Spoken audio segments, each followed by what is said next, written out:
నేను ఒకటే అంశం చెప్తున్నా, ఏ వ్యాపార వర్గాన్నైనా ఇబ్బంది పెట్టిన సందర్భం ఉందా? లేకపోతే రాజమండ్రిలో బిగ్ షాట్స్ చాలా మంది ఉన్నారు. ప్రతి చోట కూడా అందరికీ ఆస్తుల విలువలు పెంచే విధంగా నేను రోడ్లు వేయించాను, పెద్ద పెద్ద రోడ్లు చేయించాను, అందంగా బ్యూటిఫికేషన్ చేయించాను. రాజమండ్రిలో ఆస్తులు ఉన్న ప్రతి ఒక్కరికి కూడా ఎప్రిసియేషన్ పెరిగింది. మరి గతంలో ఇన్ని ప్రభుత్వాలు వచ్చినప్పుడు ఎవరు చేశారని అడుగుతున్నా. ఇప్పుడు ఇదే వీళ్ళు చెప్తున్నారు కదా, ఏదో ఆదిరెడ్డి కుటుంబం అని వీళ్ళు చెప్పుకుంటున్నారు కదా, మీరు 4 పర్యాయాలు చేస్తున్నారు. రాజమండ్రిలో ఒక ఎమ్మెల్సీగా, ఒక ఎమ్మెల్యేగా, లేకపోతే ఒక మేయర్గా, ఇప్పుడంటే కొత్తగా వచ్చాడు అనుకోండి, పోనీ 3 పర్యాయాలు చేశారు. నేను 1 పర్యాయం చేశాను. మీరెంత డెవలప్మెంట్ చేశారు, నేనెంత డెవలప్మెంట్ చేశారు, చర్చకు సిద్ధమా అని అడుగుతున్నా. డైరెక్ట్గా సూటిగా సవాల్ ఇస్తుతా ఉన్నా. ఇదే ఎమ్మెల్యే వస్తారా, లేకపోతే మీ ఎక్స్ఎమ్మెల్సీ వస్తారా, ఎవరు వస్తారు? రండి. మీరేం డెవలప్మెంట్ చేశారు, నేనేం డెవలప్మెంట్ చేశాను, ప్రజల కంటికే కనబడతా ఉంది. మరి ఇంత దారుణంగా వ్యవహరిస్తూ ఉన్నారు. ఒక రౌడీయిజంని రాజమండ్రిలో ఒక కల్చర్ కింద తీసుకుని వచ్చారు. ఒక కార్మిక నాయకుడిని ఏ రకంగా బెదిరింపులు చేస్తున్నారు. అప్పుడు కూడా పేపర్ మిల్ యొక్క అగ్రిమెంట్ గురించి కూడా చెప్తాను. ఒక అంశం, గతంలో 9,000 రూపాయలు అగ్రిమెంట్ చేశారు ప్రవీణ్ చెప్తా ఉన్నాడు.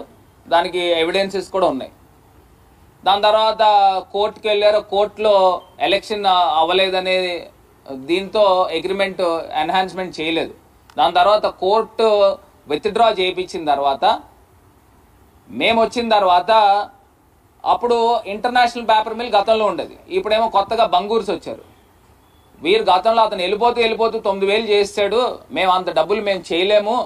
నేనే డైరెక్ట్గా మాట్లాడాను ఆయన చైర్మన్తో, ఎస్కే బంగూర్ గారితో మాట్లాడినప్పుడు, మేము అంత చేయలేము, 5,500 వరకు మ్యాక్సిమం చేయగలుగుతాము, అంతకు మించి చేయలేము అన్న తర్వాత సరే 6,000 వరకు లాగచ్చు అని చెప్పి నేను దాని తర్వాత కార్మికుల యూనియన్ వాళ్ళతో మాట్లాడితే, ఇదే సేమ్ తండ్రి కొడుకులు ఇద్దరు కూడా వచ్చి మేము 10,000 రూపాయలు చేస్తాం మా గవర్నమెంట్ వచ్చిన వెంటనే అని చెప్పి ఒక మోసపూరితమైన హామీ ఇచ్చి